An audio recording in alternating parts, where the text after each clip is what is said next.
Hey everybody, it's GauntletX and welcome back to some more Magic Arena, and today we're going to be playing the standard Qualifier Weekend Day 1 for March 2023.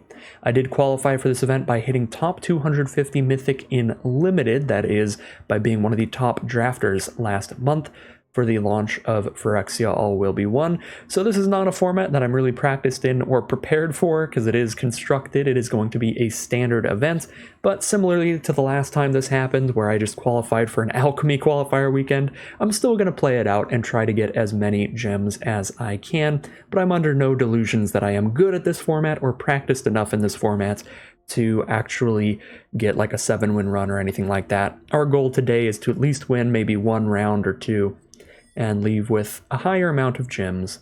So the deck we're playing today is a really simple deck. I figured it'd be the best deck for me to play as a pretty much draft exclusive player myself because the green-white toxic lists in standard right now use pretty much 100% cards from Phyrexia All Will Be One. So they're all cards from the most recent set, the set that I've been drafting the most recently. So it should be a deck that is relatively easy to pick up for limited players that have been drafting Phyrexia All Will Be One a bunch. It's basically a super juiced up, super powerful and streamlined version of a green-white toxic draft deck. You have a really good curve with 12 1-mana toxic creatures, 8 of which are completely absurd, the Rotpriests making it so when you target your own creatures with your Tyvar stand to protect them, you put a poison counter on your opponent, and when your opponent targets your creatures to remove them, they also get a poison counter.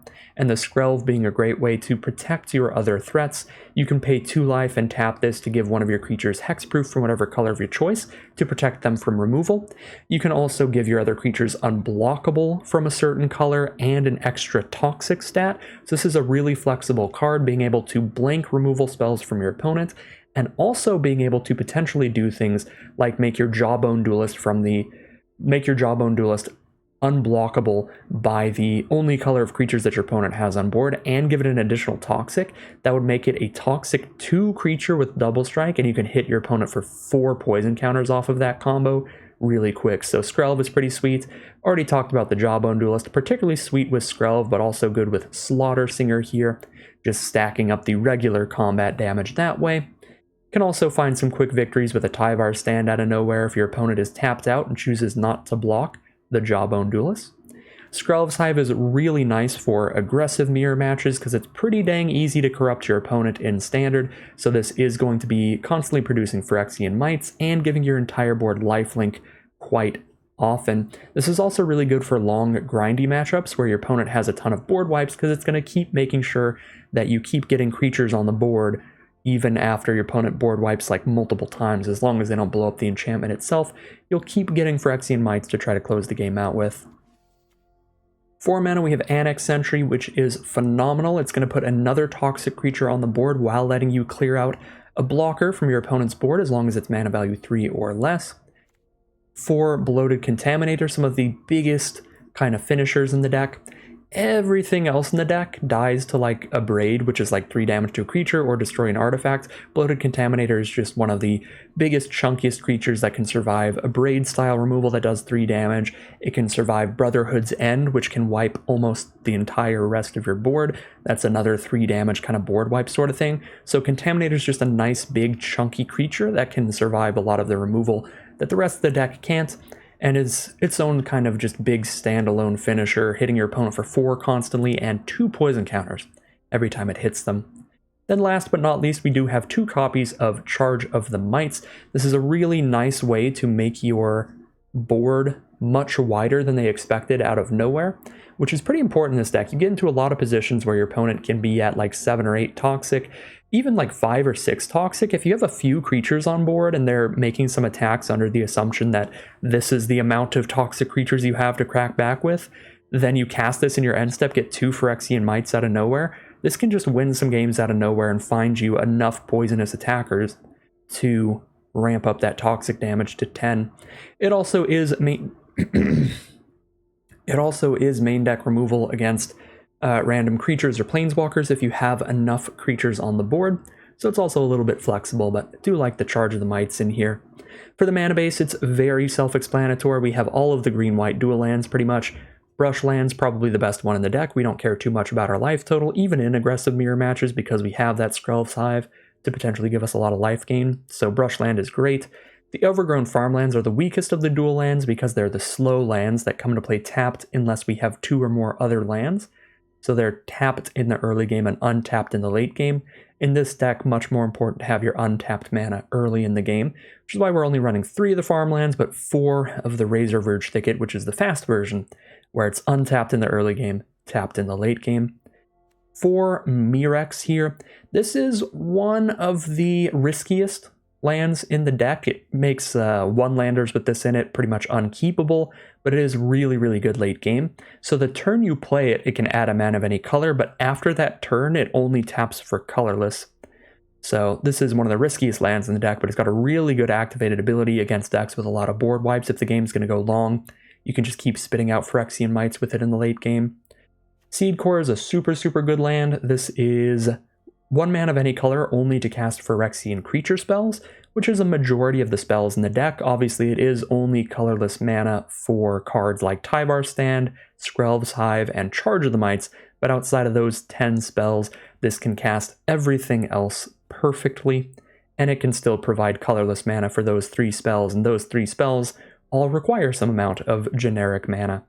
You know, the X for the Stand, the 1 for the Hive, the 2 for the Charge of the Mites. So Seed Core is actually just an excellent land. You very, very rarely get punished for the fact that it doesn't tap for colored mana for non-creature spells. Then we have the staples, you know, the channel lands. You always run at least 1 of each of these in whatever colors you're playing. So we're running 1 Agonjo, 1 Boseiju. So if we draw these when we don't need to play more lands, we have basically another spell in our hand, a nice little damage spell to shoot an attacker or a blocker, or a nice little naturalize sort of spell, destroy an artifact, enchantment, or non-basic land. We're also running 1 basic, 1 plains in the deck, because there are more white cards than green cards, and this is mainly in case we get Boseiju'd by somebody else, because they're going to blow up one of our artifacts, enchantments, or non-basics, probably blowing up a Skrelv, a Skrelv's Hive, or an Annex Sentry. But then we get to search our library for any land card with a basic land type, put it onto the battlefield. So we want to make sure to have at least 1 of those, so we've got a plains in here.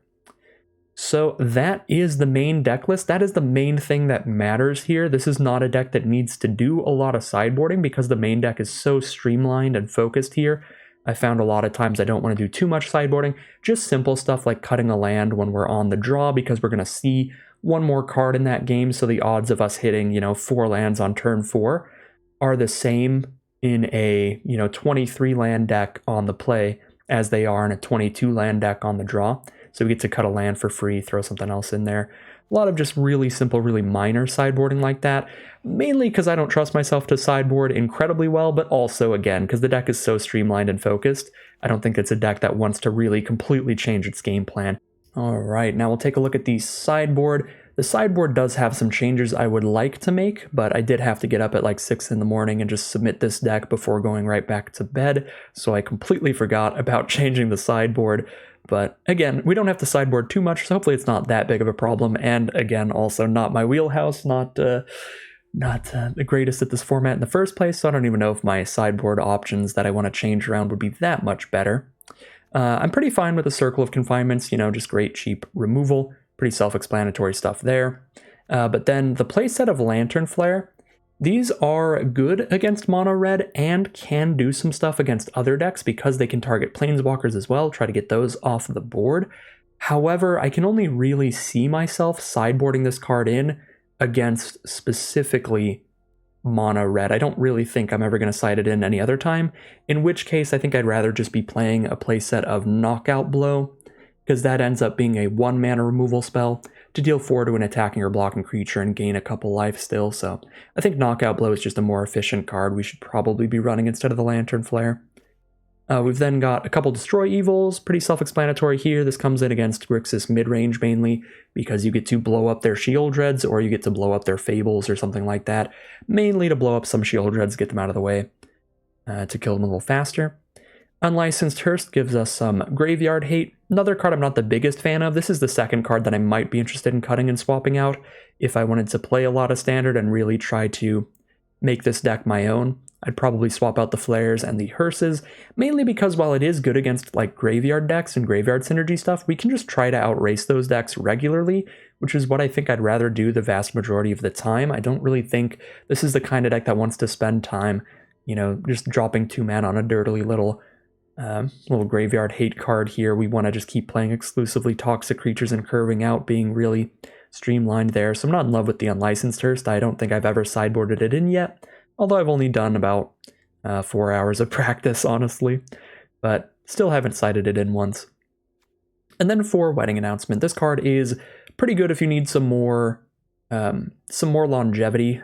You need to turn your deck into something that's better in kind of a war of attrition where your opponent's just going to keep board wiping you and board wiping you and board wiping you. So this is the kind of thing where you can swap your deck plan out a little bit for game 2 when you know you're going to be on the draw, so you're not going to be as likely to just curve out as well against one of the controlling decks that might have, you know, a playset of Brotherhood's End for the deal 3 to everything, and, you know, a playset of like Drag to the Underworld or something. If they have like 8 board wipes and they're going to be on the play so they can just board wipe you before you've really gotten too much damage in, you can side in all the Wedding Announcements and focus on a little slower deck that can grind it out against board wipes a lot better. So I do like the playset of Wedding Announcement there. I think that is pretty solid. But personally, I'd probably swap out like 4 Lantern Flare for 4 Knockout Blow and 2 Unlicensed Hearse for I don't know, Malira or something, Malira for the mirror match, something like that, just because I don't see myself ever siding that in, and maybe I would, well, I would just sideboard in Maliras against other toxic decks, because that's just a really simple change. So that is a look at the entirety of today's deck, a pretty nice, pretty streamlined, pretty simple deck, so hopefully I can play it just well enough to get a match win or 2 here. Hopefully we hit some good matchups, and we can turn this 500 gem reward into a couple thousand. We'll see how it does as we head into the gameplay. Alright, and here we are in round 1. We are definitely going to go on the play. Solid opening hand, but we have 12 1-drops, and I do think you want to solid hand, but we do have 12 1-drops in this deck, and I think it is a deck that wants to mulligan pretty aggressively. So I could take a mulligan here trying to get a 1-2-3 curve. Again, we have like 12 1-drops, 12 2-drops, 12 3-drops. That's like 1 in 5 on each. So it shouldn't be massively difficult to find a 1-2-3 curve. Get a little more aggressive on the play here. Only down 1 card, so basically just turn it into this hand minus a land.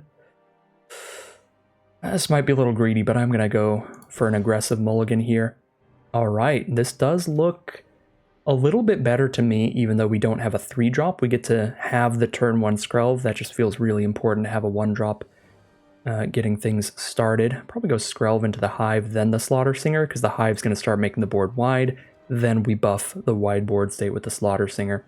So we'll keep this, probably get rid of the Boseiju here, because we only need 2 mana for all these spells right now. If I draw a 3-drop, I just need to draw that and 1 more land at some point. So turn 1 Skrelv. We'll see what we're up against. They do have the Flensing Raptor sleeves, so probably a green-white toxic mirror match if they're trying to represent their strategy with their choice of cosmetics. They've even got a Vorinclex avatar, another Phyrexian thing there. Mono red? Well, we don't know yet. That's just a mountain. This could be mono red, could be Grixis, could be Rakdos, could be a lot of things. Blue-red spells. Well, we'll see. All I know for sure is that their sleeves are lying. There is no red-based toxic strategy. It's actually the only color with no toxic cards. Alright, Strangle the Skrelv. So this again could still be any red-based deck. We see a Strangle there. Skrelv's Hive could be a double-edged sword in this matchup if we can't get our opponent corrupted nice and quickly. But I think I'm still going to play it first before I play the Slaughter Singer. Especially because if I can hit just 1 more land, I can play the Slaughter Singer and hold up a Tyvar stand to protect it. Okay, we are definitely against mono red. We see double Phoenix Chick. Alright, here's a Mirex. Gives us the mana of any color.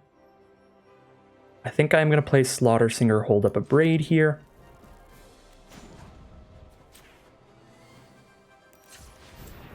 Or hold up a Braid. Hold up a Tyvar stand to try to counter their Abrade or whatever they have. It's the reason I'm not playing Annex Sentry. If they have Abrades in the main deck, that's going to ruin our day. They're probably in the sideboard, though. Because in Mono Red, they'd rather have Lightning Strikes that can shoot the face, primarily, as 2-mana instant burn spells. Alright, so on board, we are going to corrupt them here, get our lifelink going, and then it should be pretty hard for our opponents to get us. But if they have 2 cheap enough burn spells, this could be an issue for me. I'm going to go X is 0, so if I top deck a land, I can still play Annex Sentry here. Alright, did not top deck a land, but did get another castable spell, another Tyvar stand. Alright, so our board now has lifelink, our opponent is corrupted, and that's going to be really big in this matchup. Opponent hits us for 2 with the Phoenix Chicks, but we get to crack back for like 6 and gain 6 life. This should be massive. There's a Mirex from our opponent, interesting. I guess because it can spit out some 1/1s in the late game. We can play another Slaughter Singer. I can't play the Slaughter Singer and hold up the Tyvar stand here. I'm just going to send in with everybody for 6, holding up Tyvar stand. If they have a removal spell, they'll use it like right now.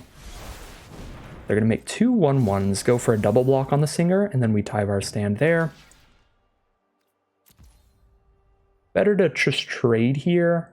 Or Tyvar stand it up. I think it's better to Tyvar stand it up, because either way, I can only cast 1 spell because the way my mana base is.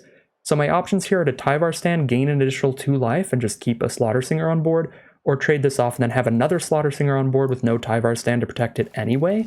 So because I'm not going to hold up protection for the Slaughter Singer either way I do it, I'm just going to gain a couple more life here. Alright, and they're going to scoop them up there. And we're going to head into game 2. So this is theoretically a matchup for the Lantern Flares. This is the problem. The card's just less consistent, though, than Knockout Blow. Like, if I had Knockout Blows, I would just happily put them in. It's just a 1-mana removal every time. But if our opponent gets our board whittled down, then this might not kill what we need it to. They are playing almost exclusively like 1, 2, 3 toughness cards, though, so it's probably still the play. We've got Circle of Confinements as well we could put in if I really want to get defensive here, but I think I'm just going to put in the Lantern Flares. We are also going to be on the draw here, which means, again, we can cut a land because on the draw, we're going to see 1 more draw earlier in the game to make it so we're still hitting just as many lands on average. Definitely not a long enough matchup where Mirex is going to matter too much, so we'll just cut one of those. They're also one of the lands that can punish us the most mana-wise, so we'll cut a Mirex there. And then, what do we want to cut? Probably not that excited about Charge of the Mites. Lantern Flare is just only the burn spell version of Charge of the Mites, but that's fine. Cut 2 charges for 2 Lantern Flares. Do really like Tyvar stand in the matchup. Not super big on Annex Sentry here. It's pretty good.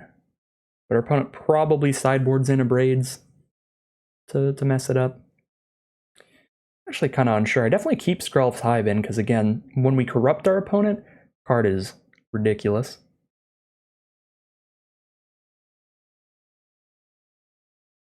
Yeah, I'll just go 2 for 2 and see how that works out for us.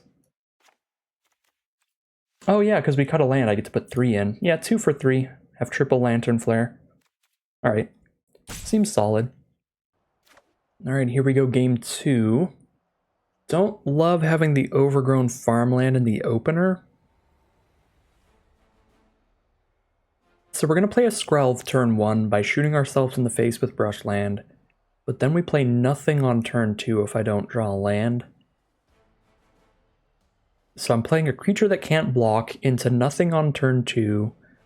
I do start making Contaminators hit the board and stuff, but I've got no interaction, no removal, no potential life gain. I think I'm gonna mulligan this because the 1-2 playing nothing on 2 is so awkward if we don't hit a land.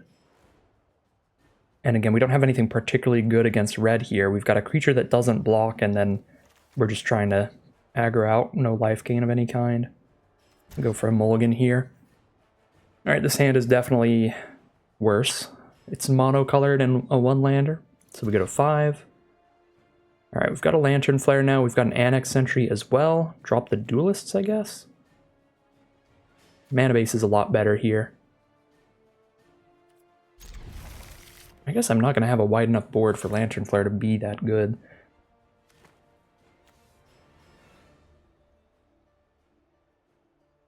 I'll have at least one creature because Crawling Chorus replaces itself. Might even just be drop a Lantern Flare here and just go Chorus Duelist Sentry and pray from there.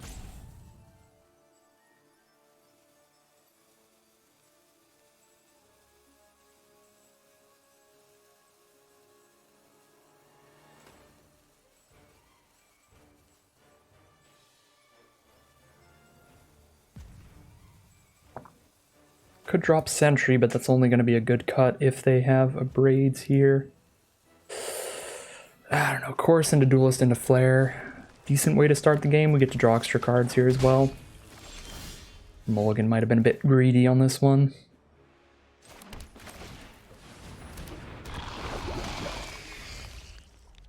Definitely worked out for game one.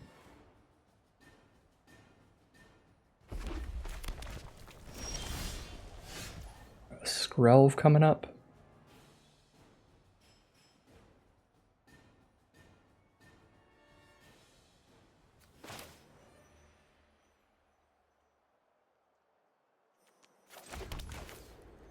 Just play a Jawbone Duelist pass.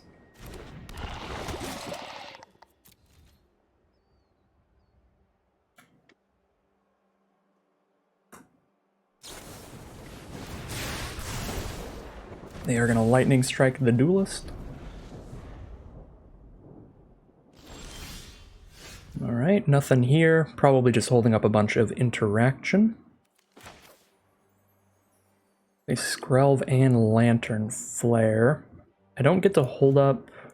Well, I need to just use Seed Core to play Skrelv, so that I can hold up Lantern Flare without shooting myself in the face with this brush land. Obviously can't Lantern Flare right now because they're going to get a Prowess trigger on the Swift Spear with whatever spell they want to cast. Okay, now I can Lantern Flare it, and I think I just will clear it out of the way.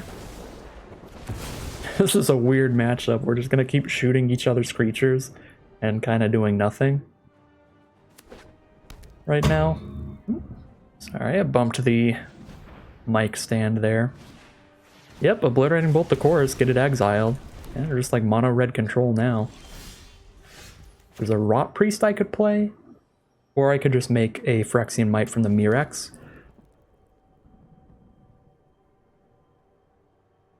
Rotpriest is not that much better than a Phyrexian Mite currently, so I'm just going to go for Phyrexian Mites here. And play the Rotpriest when I have more mana up. Yeah, we both have nothing right now. Just have a bunch of interaction, I guess. Oh, double up the Rotpriests. Now that my options are to play one Mite or two Rotpriests, I think I'm going to go for two Rotpriests. Don't really get any attacks into this Foundry. I have a 2/2 blocker here. Yeah, let's just get two Rotpriests down. Probably use a removal spell on our first one in response to this.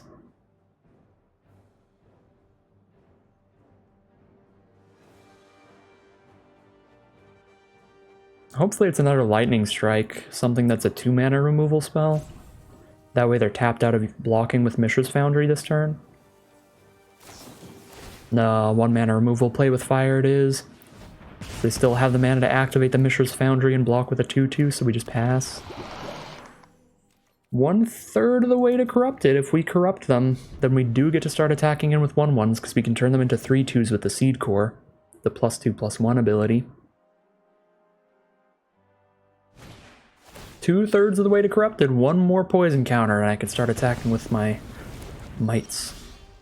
The Lantern Flare. Not super good here. If I top deck another Mirex later, I can do the X mana version. But for now, it's 1 damage. I guess it'll be 2 damage next turn after I activate Mirex again. Mirex actually putting in work even in the mono red matchup, weirdly, because it's just turned into this kind of control mirror where we're just trying to kill each other's creatures. They're trying to stay uncorrupted. I'm trying to just have a lot of life. That feels very good for me. That they're gonna have to play a play with fire on a token that we just made from one of our lands. That feels pretty good for us.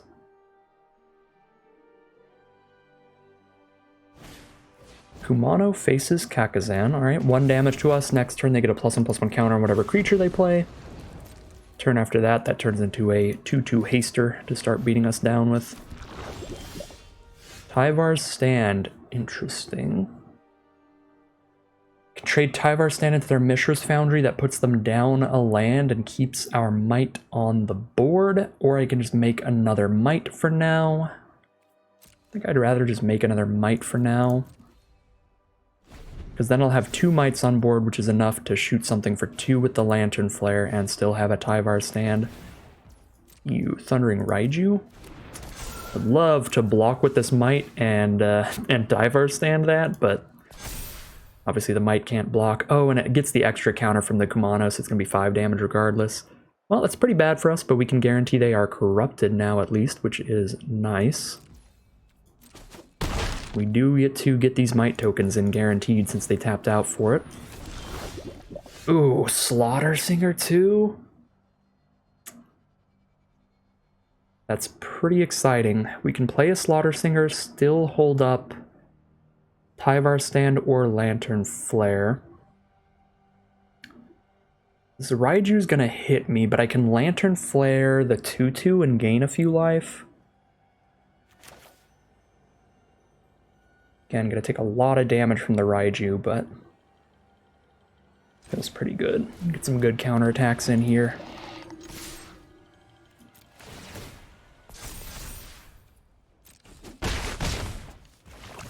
Unfortunately, again, just because Mirex, we can't hold up both of these spells. I guess this is 2-mana also, it's not Knockout Blow, so I couldn't hold up both either way. If it was Knockout Blow, I still couldn't hold it up because Mirex taps for colorless at this point of the game.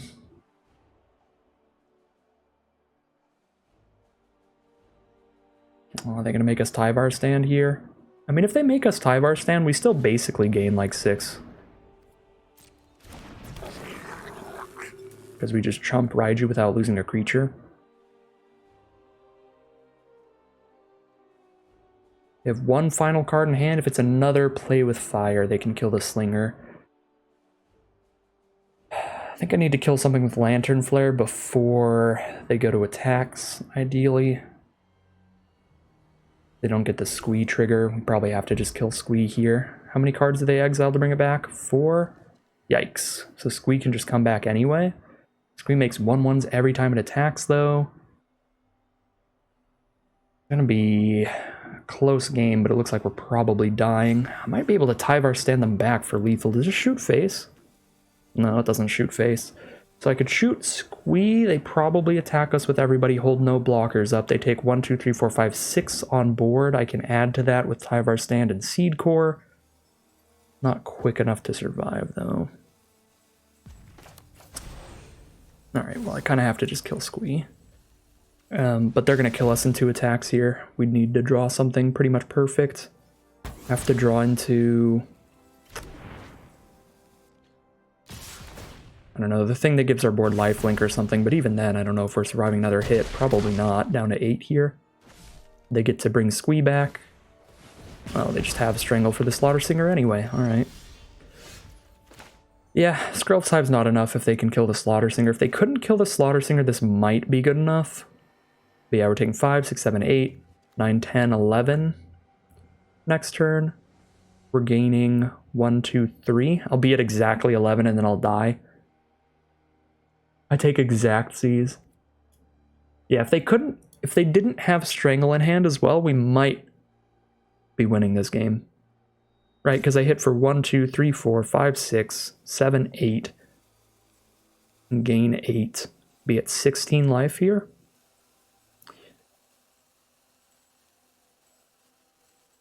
Yeah, we probably could have won if they didn't have Strangle. Can't win now, though.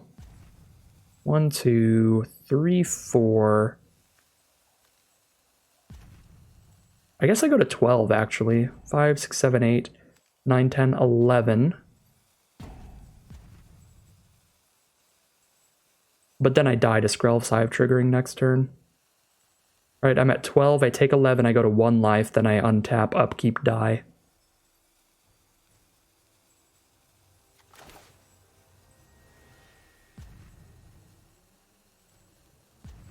Yeah, that's still just dead. Obviously, I don't have any blockers, so there's no point in holding anything back. They already know we have Skrelv's Hive in our deck. We're not trying to trick them and like not show them the Skrelv's Hive. So might as well see if maybe they make some kind of weird massive misplay and we don't die. Feels very unlikely though. Yep, just play Squee, hit us for 11, and then we die. Or no, they hit us for 12 because Raiju triggers as well. I forgot about Raiju's trigger. Raiju triggers for another, actually 2 damage, and Squee triggers for another 1, so we take 13, not 11. Oh, 14, because Raiju shoots us for the number of additional modified creatures. Yeah, Raiju just makes us very dead there. Yeah, see, I did not like Lantern Flare. I wish I had changed the sideboard for the knockout blows. We're on the play now, though, so we put the Mirex back in, cut Lantern Flare number 3. It might be it. Do I like Circle of Confinement better than Lantern Flare? Probably not. Lantern Flare's always been at least like 2 damage the vast majority of the time, so we can still clear out almost anything that the Circle of Confinement can, although the fact that the Circle can exile to get around Squeeze ability is pretty good. Raiju is just like the scariest threat for us, and we don't have anything to really kill that. I could kill it with Destroy Evil, but Destroy Evil only works against Raiju and Kumano faces Kakazan, the etching of Kumano. So it's got 2 targets in their whole decks, it's got 8 targets. Don't know if that's good enough.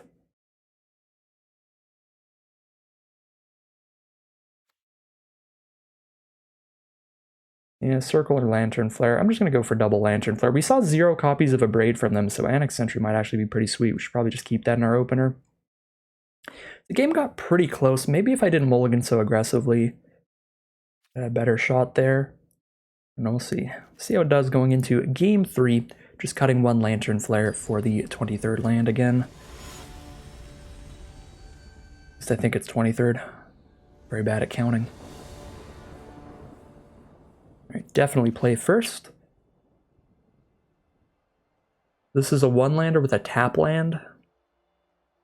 Does not feel super keepable. This is a 1-lander with an untapped land.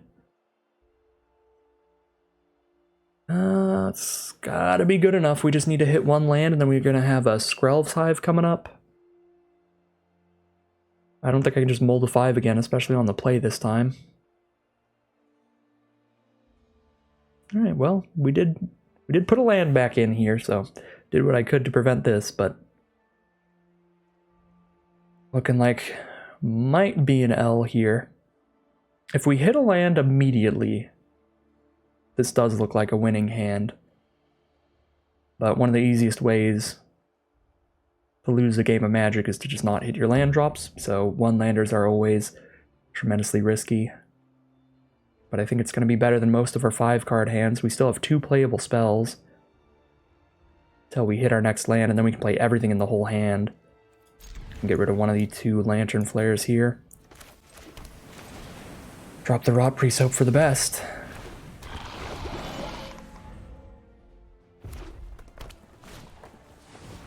Alright, get shot in the face by Kumano. Do not hit a land. I'd rather guarantee my opponent's corrupted than play Skrelv here, because now if they try to burn Rotpriest, they take a 2nd poison counter, and then we Tyvar Stand, put the 3rd counter on them, and they're immediately corrupted for the Hive.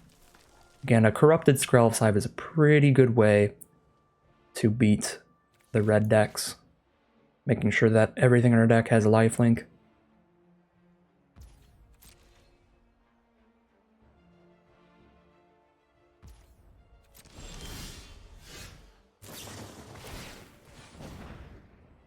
Alright, just corrupt them. Smart play from our opponent, waiting till our untap steps, though we have to tap a mana during our turn. But they are corrupted. And luckily it wouldn't have mattered because all we would have played this turn was a Skrelv anyway. But we do hit the second land to play Skrelv's Hive next turn, which should be really nice for us. They're also at 4 poison counters already.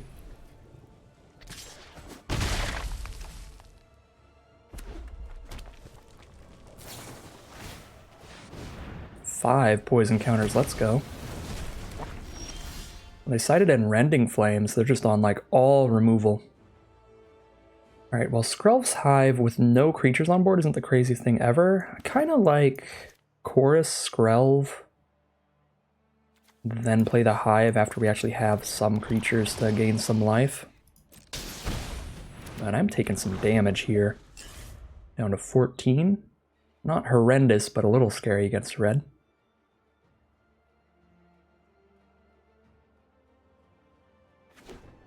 Etching of Kumano just does so much work. Ooh, Thundering Raiju does a lot. Yeah, probably just dead to Raiju again here. They're at 5 poison though and tapped out.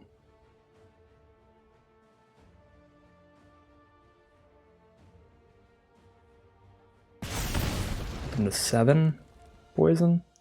I can't block with Chorus and get a replacement because Etching of Kumano just exiling everything. What I'm talking about with the Etching of Kumano just doing so much random work. Yep. Well, matchup felt winnable, but forced into a one-lander in the last game. Gonna kill us. Maybe I should have been on the Moldify here. Those were basically our only decisions we could make during the match, were just mulligan decisions. And they were not good ones. We just had the choice between rock and a hard place on pretty much all our moles. Go to 9. Yeah, they kill us so easily, it does not really matter what we do. Alright. Actually, I think the biggest thing here isn't really decisions in gameplay, it's decisions in deck building. Because I just went with the stock list instead of swapping the sideboard out a bit. I think this matchup would have been really winnable if we just had 4 knockout blows, because the knockout blows can kill the Raijus, but the flares can't easily.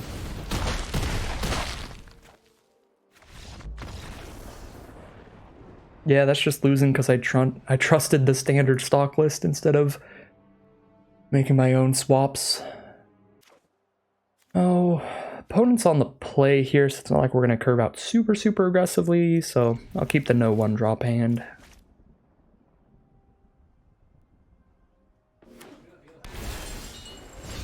And we draw into a 1-drop, let's go. Get the ball rolling. Could be against Grixis here, they've got a Xander's Lounge and they've got a Liliana Avatar. Take whatever information you can get. Zayator's Proving Grounds, probably like 5 color. The rest might charge the Mites. They were so close to missing that. So close. Dude, Duress haven't been just horrible here. That would have been so nice.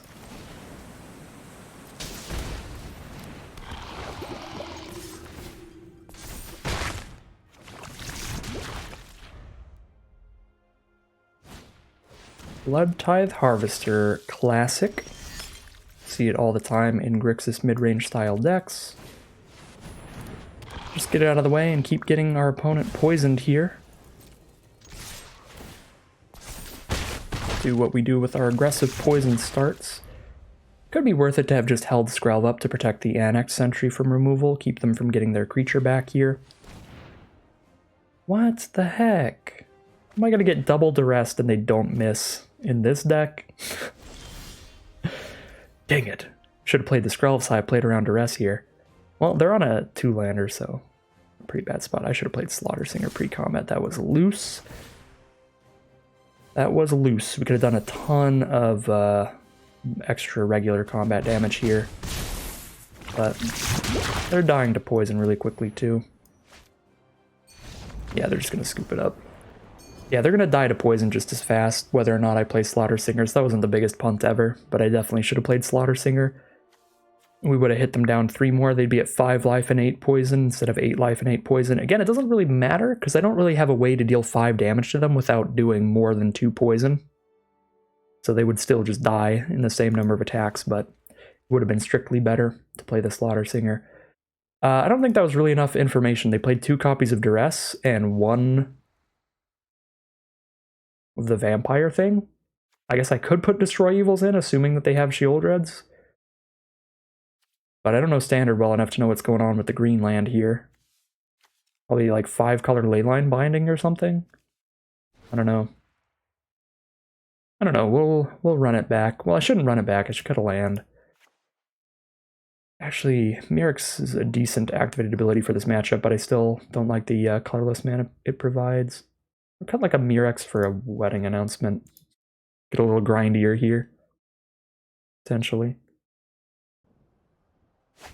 All right, match 2, game number 2. We've got Chorus into Hive. Not much after that, but I still think I keep the hand here because Hive is pretty good against most of these big multicolored grindy decks. And now we've got a Contaminator for turn 3. Feels awesome.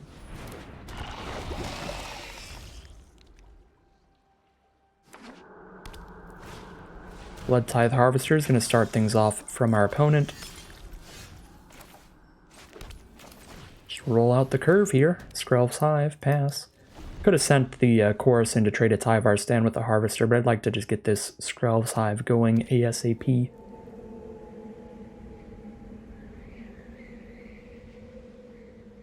If they play another Blood Tithe Harvester, then they could have enough blood tokens on board to give the Contaminator -4/-4.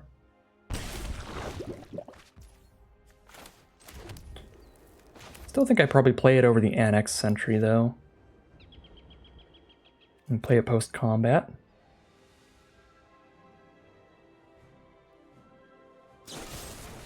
Go for the throat on Crawling Chorus, I'll take it. People want to throw removal spells at my dork that replaces itself. I will be happy with the trade. Go for the throat actually also pretty good to see that they have, because it can't blow up Annex Sentry.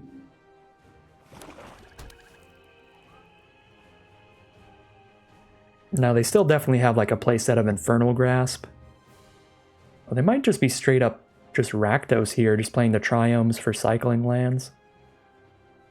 Seen exclusively black and red lands this game. Last game we saw black, red, blue, and then black, red, green. They aren't even necessarily playing blue and green. They could just be running those as black, red duels that they can discard to draw a card late in the game.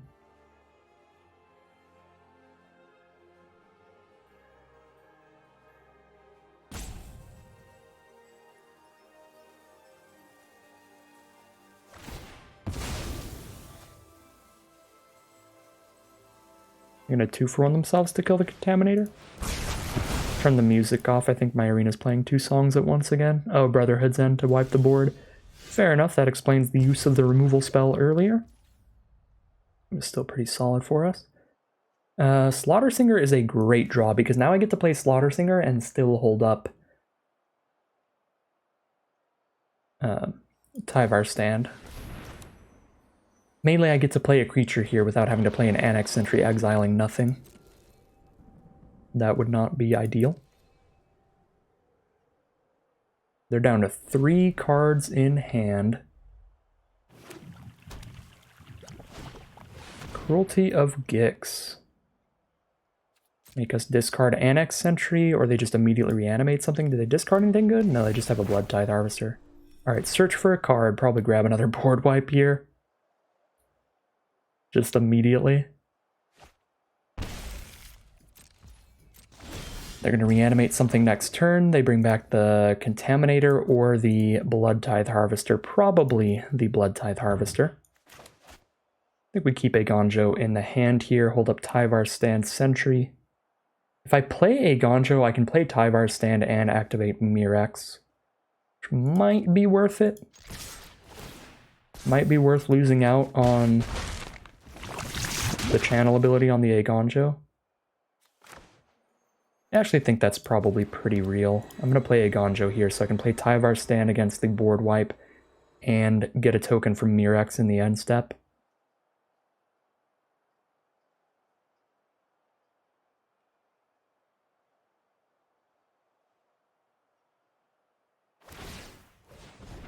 crack a blood, draw a card.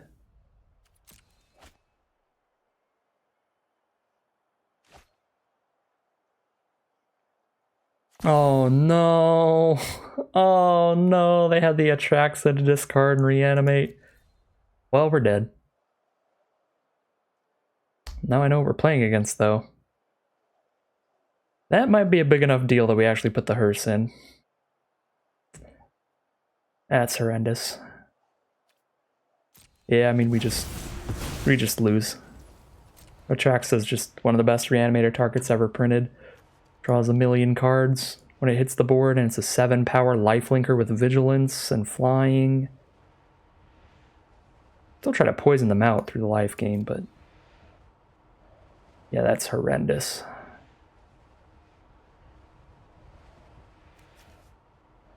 Oh yeah, I guess Cruelty can just tutor for Atraxa, and then you discard it to the blood token? That's absurd.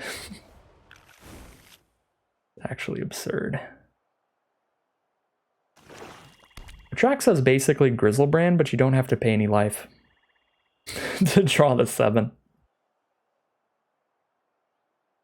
Put the best cards in your top 10 into your hand instead of drawing 7.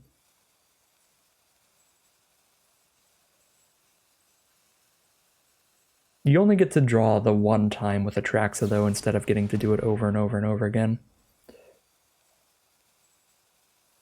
Oh. If anything that gets Atraxa out of the way, I really just don't. I didn't sideboard around that, just seeing Rakdos stuff from our opponent. Yeah, I straight up can't beat Atraxa.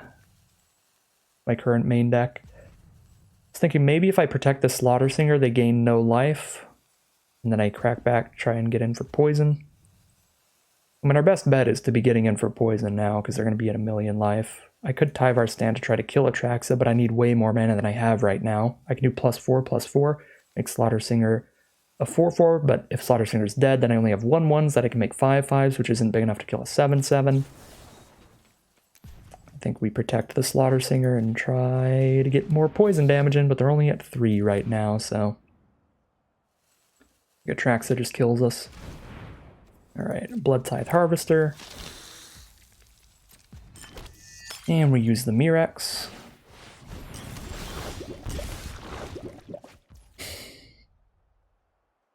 You don't work, Annex Sentry.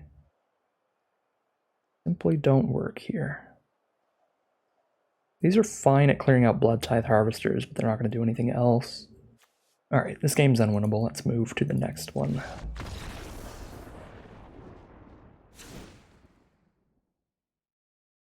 Hit them for 3 poison, but they kill us in 2 attacks, and we have nothing in the deck to kill Atraxa. So Destroy Evils kill Atraxa, and the Hearse exile stuff from their graveyard.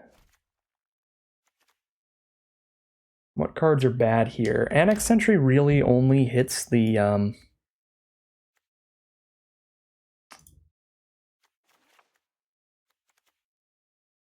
Blood Tithe Harvesters, so I'm not in love with them.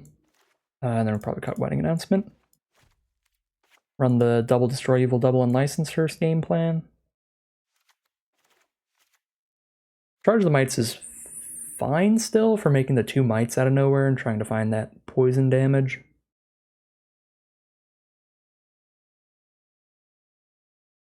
Yeah, it's going to be pretty hard for us to outgrind them if we don't specifically have Hearse and Destroy Evil at the right times. Even if we can Destroy Evil the Atraxa itself, they've drawn 1,000,000 cards, which is not a super winning position, but it's possible that, like, in a game like that, where like they resolved the Atraxa and then tapped out, Destroy Evil would have still been really good here, even though they had so many cards, because we could just blow up the Atraxa, send in with the squad, and get in some poison damage. They trade Harvester into Singer, take 6, or take 3, go to 6 poison. Then maybe we do grind it out with Skrelv's Hive if I did have a Destroy Evil. Again, even though it doesn't like solve the problem of them having a lot of cards, it can help us, you know, get the attack through the Atraxa. So I think it is still worth running here. And it can blow up the Gix's, the Cruelty of Gix, before it resolves, before it returns the Atraxa as well. That it would be the better opportunity. blowing up their cruelty before they hit chapter 3. So I think that's probably what we do. And we can maybe swap out the Charge of the Mites. Maybe I should have played still Annex Sentries over Charge of the Mites, because again, they do get the Harvesters out of the way, which would have been solid in that game. But we'll see. Alright, we've got the Hearse. Got a turn 1 Rotpriest, or I can just play the farmland so I know I can play Hearse turn 2, but I don't really need to play Hearse turn 2. I think I just want to play like a Rotpriest turn 1 here.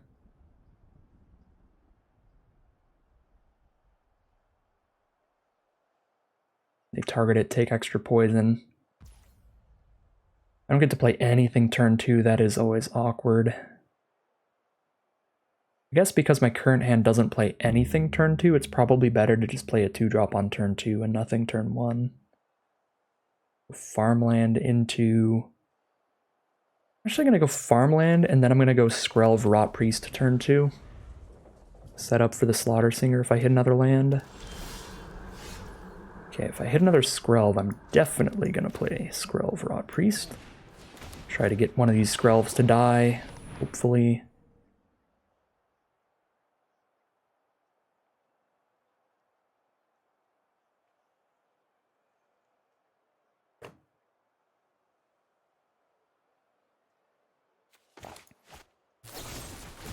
Alright, cut down the Rotpriest, fair enough. They still get a poison. Here's Skrelv.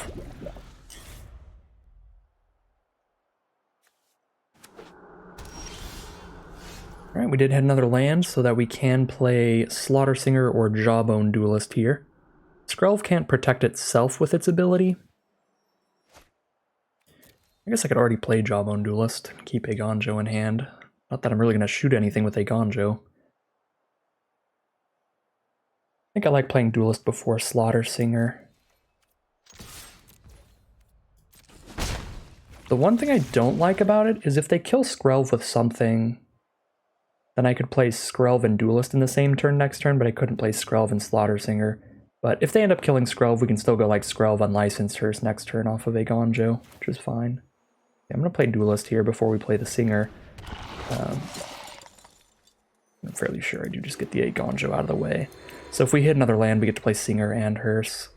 And again, the only thing a Gonjo really kills is their 3-2. Just keep hitting our land drops for now.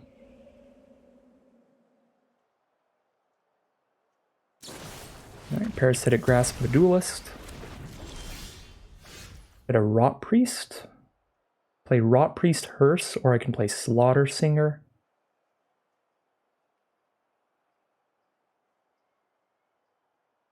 I like having a 2 toxic creature on the board, but I also like poisoning them every time they target our stuff. Love both of these. The fact that I can play Rotpriest and Hearse in the same turn makes that tremendously tempting. I'm going to go for that here.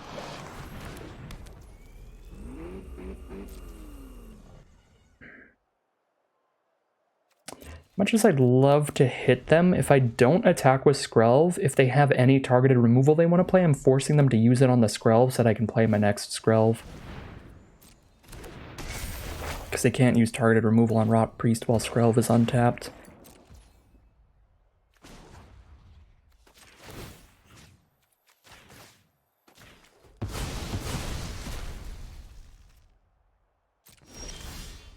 Okay, Boseiju Who Endures.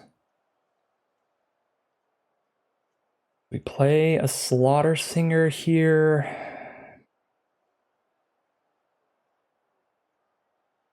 Send in the Rotpriest as a 2-3 against the 2-2.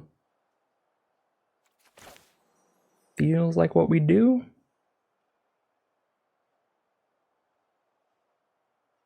Could use Skrelv to make Rotpriest hit for one more poison counter. That's a little tempting.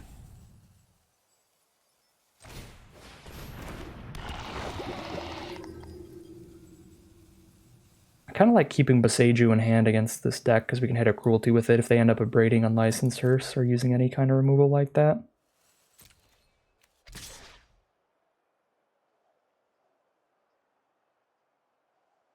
Oh, you know what I could have done here that I probably should have done?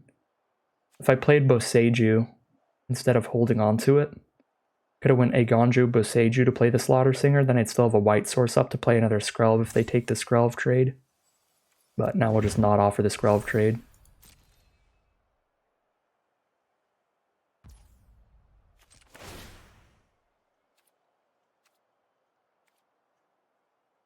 So tempted to just hit for one more poison, but I guess they have like Brotherhood's End in their deck. I probably should cash this in now. So if they board wipe us,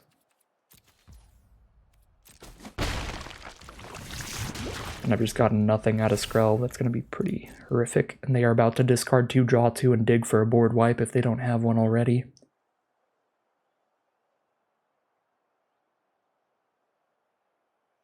I think I got a little too greedy wanting to hold on to Boseiju there. I probably should have played it so I had the option of attacking with both and playing my replacement Skrelv. Although I guess that does play worse against a board wipe.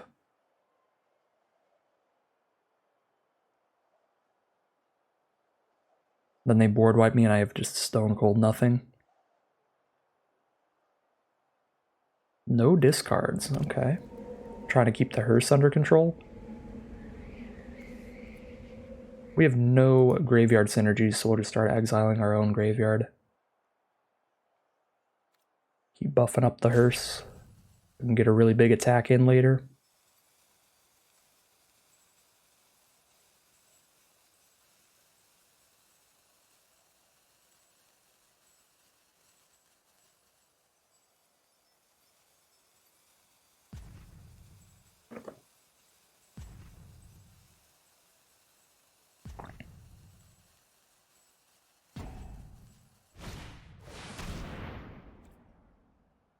Alright, Cruelty of Gix. Well, now I can Boseiju that. Search for a card.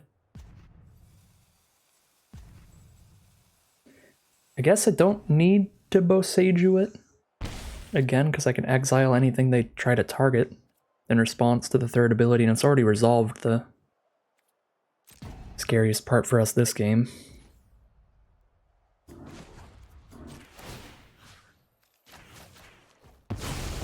Alright, no creatures in grave. So yeah, they probably just used it to grab a board wipe here and just gonna have to deal.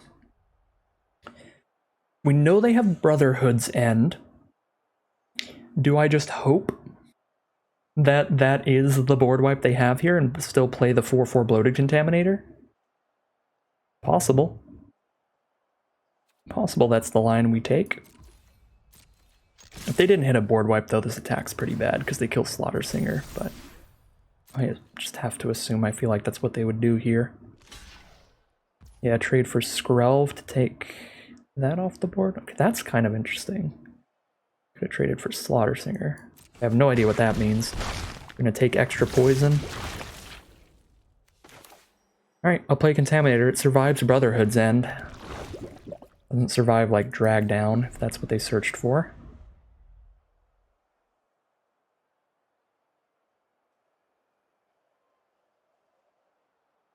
But that would be only if they play like a Triome, because that's what, -X, where X is domain +1 or something.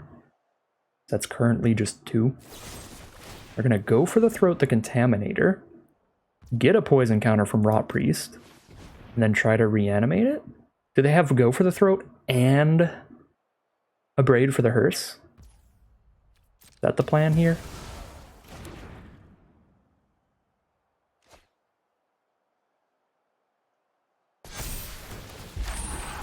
Nope, this is just cruelty into the hearse, and we just counter it. Alright. Well, that worked out pretty well.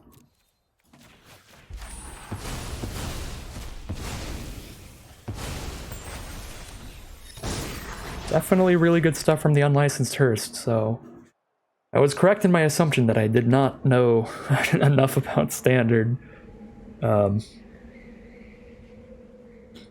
to know that my sideboard options would have been perfect. Because if I did swap my sideboard before today, I definitely would have cut the Lantern Flares. I probably would have swapped the hearses out as well, and then we would have had a much harder time in this game.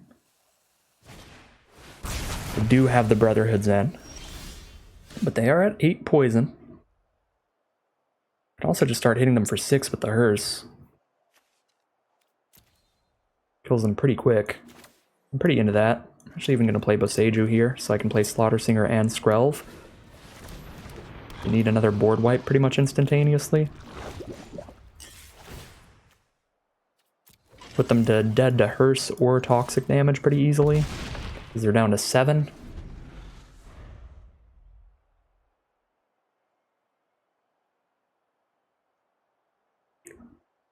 Yeah, if we end up winning this match, then we lost a match because I didn't swap the sideboard, but then I won a match because I didn't swap the sideboard. So, all balances out, I guess. Soul Transfer, exile our bigger creature. Ooh, Tyvar's Stand. If I had one more mana, I guess I'd need more than that, but I could like Mirex to get another creature, then Crew Hearse, attack for 6, Tyvar Stand. I'd need 6 mana total because it's 4 mana, 3 here, and then 1 for the Mirex, and then 2 mana to give +1/+1.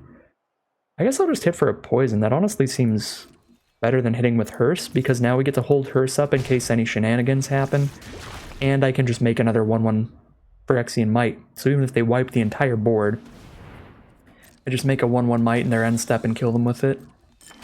Next turn when they're at 9 poison.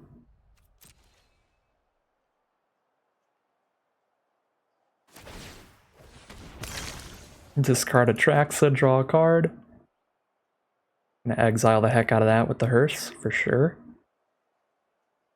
No instant speed way to reanimate it for like 3 or less mana in Standard.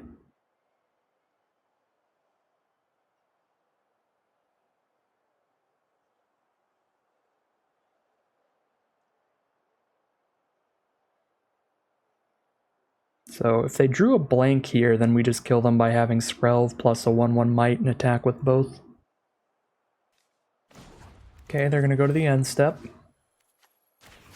Exile some nonsense. Make our Mite token, present lethal on board.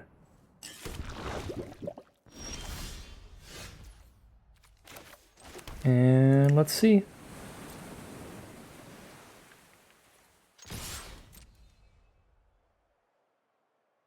Now that they waited this long, even if they have an instant speed removal spell, we still win off Tyvar Stand. And I'm assuming they don't, because I think if they did, they would have done it earlier. Done it in response to Mirex. Okay, they've got the instant speed removal, but they did not use it in response to Mirex when we tapped out. So we will find the win this turn. And that is game.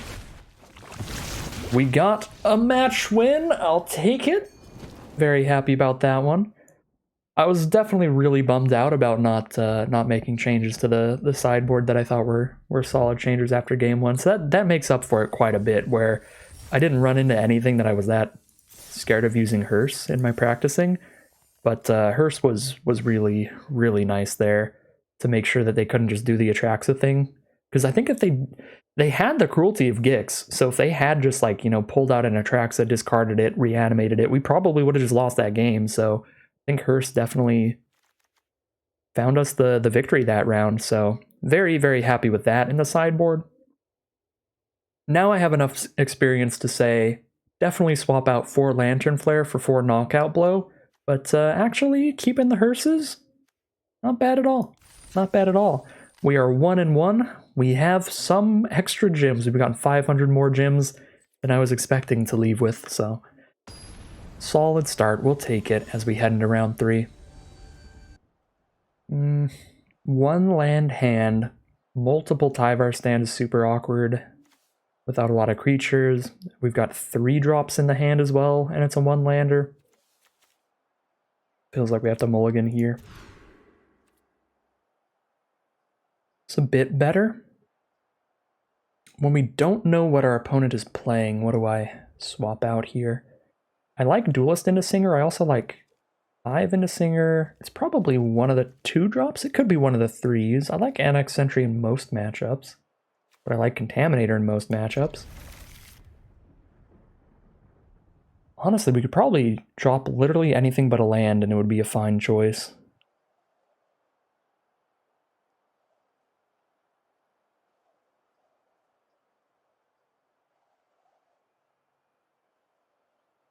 Probably should be one of the 3 drops in case we don't hit land number 3. We can still play everything else in the hand. Go for the Annex Sentry. If we're getting something more mid-rangey, sometimes there's not a lot of targets, like last game. Alright, Rafine's Tower to start off. Makes me feel a little okay, because they're going to have less targets for Annex Sentry than like an aggro deck at least. They'll probably still have targets, but they'll have less.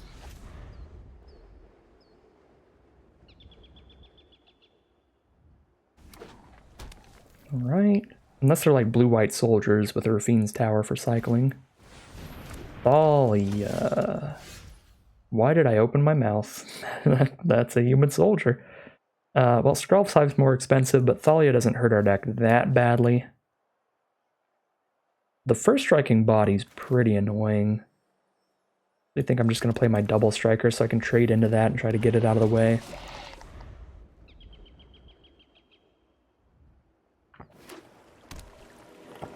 There's an Esper deck that runs Thalia? Interesting. Well, that's horrendous. Thalia into Rafine is a hell of a curve. Didn't know the Esper decks were running enough non-creatures to... Oh, well, we're running enough creatures to play Thalia. But again, I don't really know the format. That's really interesting that the Esper decks are creature-focused, or at least this Esper deck is. To be able to play Thalia in the 3-color deck, you don't see that too often. Well, it looks like Annex Sentry actually would have been astounding in this matchup.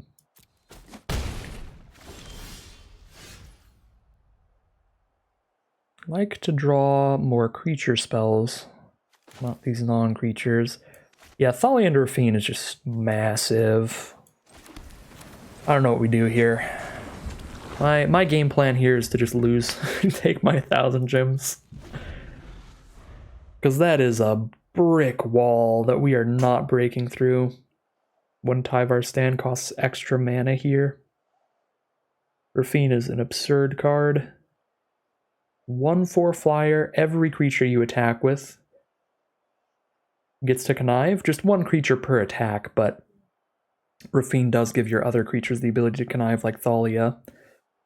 And it's got ward as well, so even if we had removal for it, we've got to pay extra mana.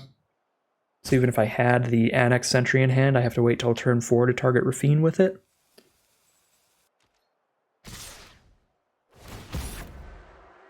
Now they get to connive twice.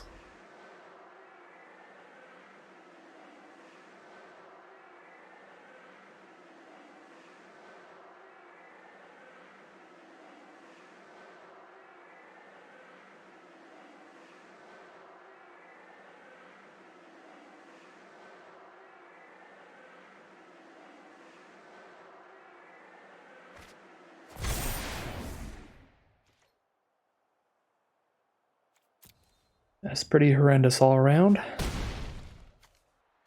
Discarded multiple Denix, so they can bring back a 3/2 flyer.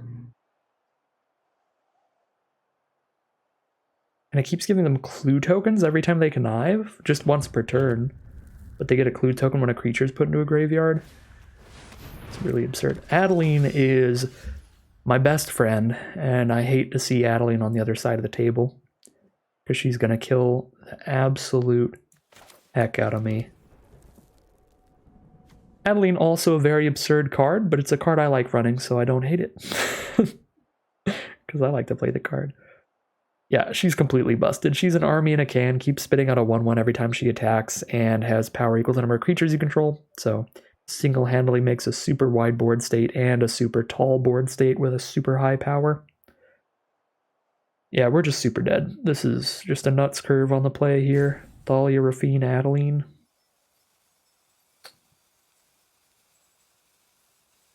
Just Esper Legends, I guess. We have no way to break through this nonsense. We've hit them for 0 poison right now. All their stuff is just so high toughness. This is a fat L. So I can send Contaminator in at least, but honestly I kind of need to be blocking. I'm at 11 life. If they just hit me with everything, I'm dead. But I guess we'll just go for Duelist chunk blocks then. I've drawn 3 non-creature spells when they've got the Thalia. So I can only play one thing. I could play a Slaughter Singer to have another blocker, and then a Tyvar stand for 0. Ooh.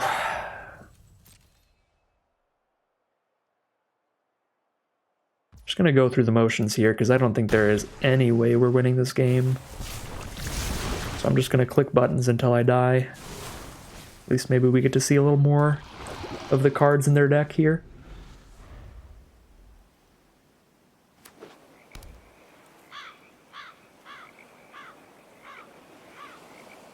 If I knew Standard a little better, if the Esper Legends deck is an established archetype, could have mulliganed better and kept an Annex Sentry in hand over the Bloated Contaminator. I don't think that puts us in a winning position, but it's like a better spot by a little bit. Because they do have a lot of great targets for Annex Sentry, it looks like.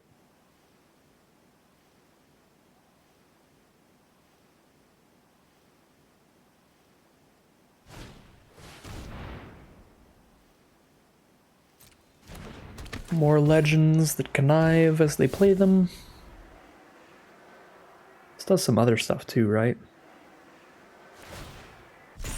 Yeah, whenever Toluz dies, they get to draw every card that they discarded to their connive abilities. Absolutely nuts. So monumentally dead here.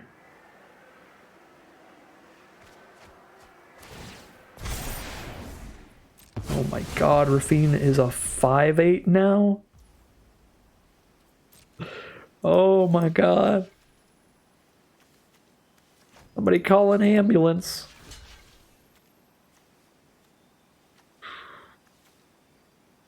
Alright, yeah, I think that's enough. I think I got the gist of it. I got the gist of it. They do things that are horrifically bad for me. That's the gist of it. And I have really no sideboard. I guess Charge the Mites seems pretty horrible, so double circle over Charge the Mites. We're going to be on the play, so I'm not going to cut a land here. Circle feels good. Almost all their creatures are 3s. Yep, 2, 3, 3, 3. Yeah, Circle feels good in the matchup. Probably should play another one. What do I play over that? Maybe Tyvar stand against all these Thalias. It gets a lot worse. Didn't see a ton of removal from our opponent either, so maybe a Skrelv just because the legend rule. Probably cut like 1 Skrelv or 1 Tyvar stand. I'm going to cut 1 stand for a 3rd circle. And that'll be the deck. No idea how we win this matchup. This feels really bad for us. Alright, hopefully we can get a victory on the play at least, so it's not a super embarrassing loss here. This hand, double Rotpriest to start it off is nice. Farmland in the opener is always pretty terrible, but don't think it's worth a mulligan here.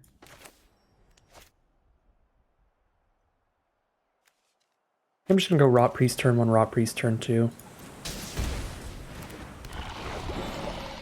Actually, Rotpriest doesn't even seem that absurd in this matchup. They just don't seem to target our cards. They just play a bunch of gigantic blockers instead. They're playing Skrelv too! Skrelv is a legend. Fits right in. Get in there, Rotpriest. I think either stack up the Rotpriests than play a Skrelv of my own, again, because I don't really think I need the hexproof that often. The unblockability could be good though. Pretty much every legend that we saw from them was a white card, so giving hexproof and unblockable by white creatures could actually be legit. Alright. What are they trying to do here? 2 mana up. Is there anything they could flash in? I'm just gonna go for a Bloated Contaminator post-combat. Maybe they just have a slow hand here. They're already corrupted for Skrelv's Hive, which is excellent. Are you running counterspells in there? They are. I don't know anything about Standard anymore. Just like the 30 creatures, 4 counterspells deck or something. 34 creatures, 4 counterspells. Well, Fiend is a complete pain to get through. Play Skrelv and the Duelist. And I'm setting up to try to break through Rafine by giving unblockability to my cards. If they have the removal to target one of our creatures, they still take a couple poison counters. And if they don't,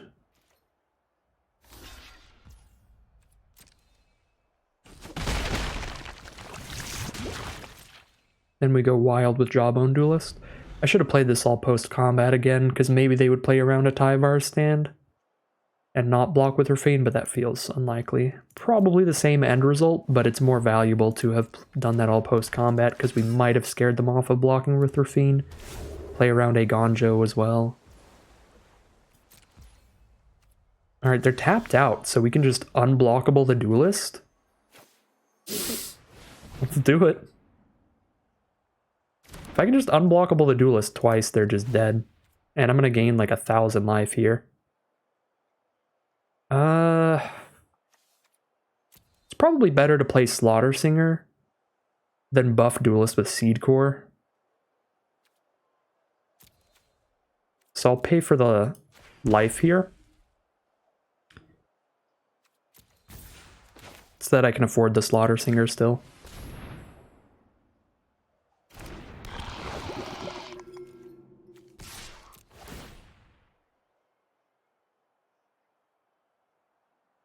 The other option there was to pay for a white for Skrelv and tap the Seed Core to give Duelist +2/+1, but I think the poison's just more likely going to kill them faster than hitting them a little harder with combat damage, and we still gain enough life to be pretty safe here.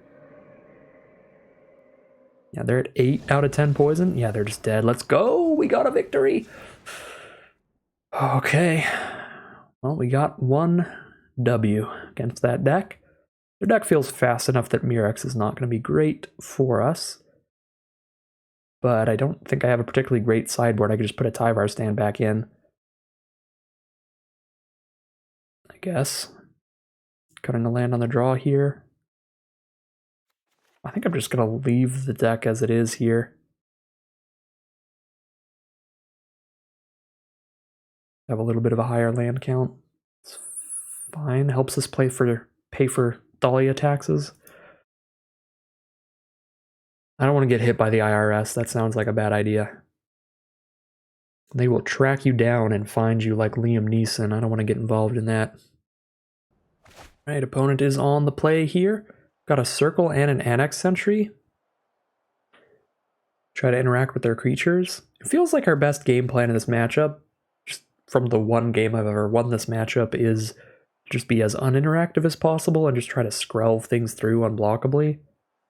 Maybe I could just mulligan aggressively to try to do that, but this hand looks reasonable to me, so yeah, if we lose, we lose. I'm going to keep it. Ooh, it's perfect now. Unbeatable. Turn 1 Skrelv. They can't beat it. They can't. No! Now they've got to cut down. Okay. Ooh. Never. Didn't have it. I don't have a green source for Tyvar stand. That's really awkward. They've got a second cut down, then I just cry a little bit. I guess we play the tap land here then. I could play Mirex, but it only adds green the turn it comes into play. So I can't play Mirex and hold up a Tyvar stand, because by the time I pass turn, it's adding colorless. I have no way to play Skrelv and hold up Tyvar stand. Lord of the Third Path. Yikes. Oh, that is a really good sideboard card against us. That's horrific. That's a really bad card to target with Annex Sentry or Circle of Confinement as well.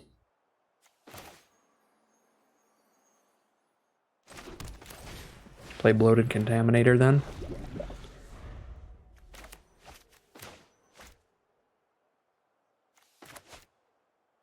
Yeah, I feel like they have maybe a stronger sideboard against us than we have against them. Where's all this coming from? These are the first removal spells I've seen in their deck out of like the 30 cards I saw game 1, game 2. I think it's a different deck now.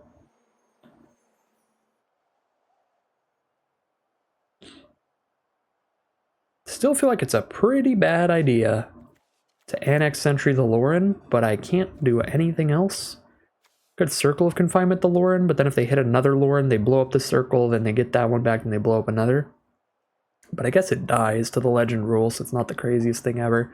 Basically the same as them just hitting a Lauren generally. Just start making mites? I'm just going to start making mites. I have no idea. Use Mirex to make Phyrexia and mites. These removal spells are good enough to hit every creature we saw out of their deck. So maybe we play this weird controlling game of just making mites whenever they don't do anything, and when they do, we just exile it.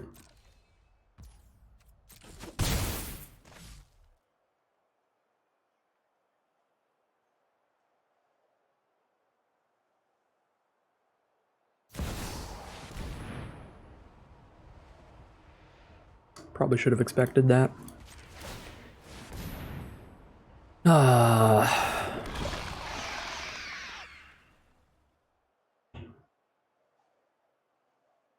Yeah, we have nothing in the deck that can kill that because I didn't know they had Shieldred. But I probably should have expected out of the Esper deck to see Shieldred.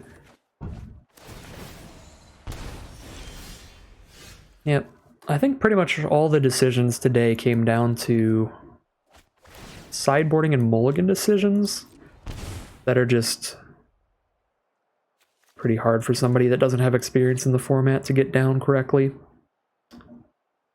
Yeah, we literally can't beat that. We're just moving on. I could try to Tyvar stand to kill it multiple turns from now, but they have Shieldred plus Lauren to drain us for like 4 life a turn. We're not gonna win that game. Take our 1 victory, move on with our life, and now I am free from having to play Constructed. We get to go play some more drafts, which I'm super happy about. Got enough gems for 2/3 of a draft. I'll take it. Better than nothing, better than we got last time in the Qualifier Weekend. So, absolutely take it. Definitely learned some things if I wanted to play Standard more, but I don't really enjoy Constructed formats very much, so I don't think I will. But the main thing, if you enjoy Standard a lot and you want to play some best of 3 Standard with green-white Toxic, I would definitely cut a playset of Lantern Flare for a playset of Knockout Blow. And then, obviously, if you're against the Esper Legends deck, I would sideboard a lot differently. And I probably would have sideboarded and mulliganed differently in some of those games with some more experience in Standard. But I think the biggest things that won and lost us games there was sideboard decisions. The Unlicensed Hearse to win the 1 round that we won.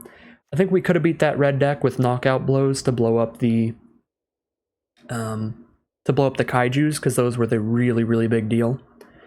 If we had the knockout blows to blow up their thundering kaiju or thundering raiju, whatever it's called, I think we could have won that match. We'd have been 2-1 right now instead of 2-2. I don't think we could have a super good matchup against that Esper Legends deck. They just have a bunch of really, really chunky blockers, and even post sideboarding, we don't have a bunch of really good ways to get through them easily. And if I sideboarded super correctly, we could have had like 2 Destroy Evils in, but that's about it. And the fact that they can sideboard in stuff like Laurens against the Skrelvs and Annex Sentries feels like they probably have a more well-positioned sideboard than we could have against them. I guess if I played a whole ton of Standard, I would know how big a part of the meta that deck was, and then how many slots in my sideboard could I really dedicate against that. But I feel like 5 slots is already a lot. We side in 3 circle, double Destroy Evil for that matchup. And even after doing that, I don't think it's a super great matchup, but on the play, we can still do nasty things. As we did there.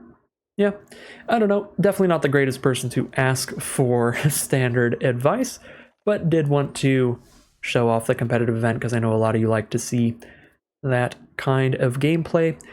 So if you want to see some better players playing the standard qualifier weekend, I'm sure there are a lot of people like, you know, Jim Davis and Newmont are probably qualified, probably streamed it or made some videos of it. Newmont doesn't play a lot of standard either, but Newmont is really good at learning on the fly, which I'm not the greatest at. Jim Davis, though, does a lot of content, just like omnivorous content for all kinds of formats, and probably knows a lot if Jim Davis has a video out for the event. Definitely check that out. I'm sure there's others as well if you want to see some more competitive people. But I hope you enjoyed seeing an absolute doofus, complete draft-focused player stumble around through standard, try to get as many gems as possible, and get at least one win in that event. But that's going to end today's video. We've got great stuff on the horizon. Again, we have premiere drafts of Strixhaven and All Will Be One over the course of the next week.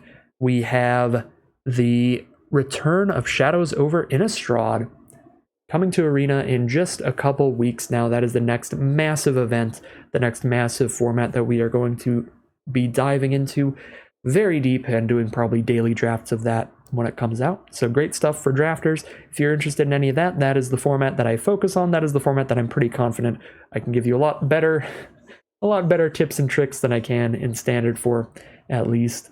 So stay tuned for that if you're interested. As always, you can like, comment, and subscribe if you'd like the YouTube algorithm to send you some more of these videos in your recommended feeds. You can check out the Twitch channel in the link in the description below if you'd like to hang out with me live. You can check out the Patreon link in the description below if you'd like to support the channel directly. Other than that, as always, thank you very much for watching, and I'll see you again soon for some more Magic Arena.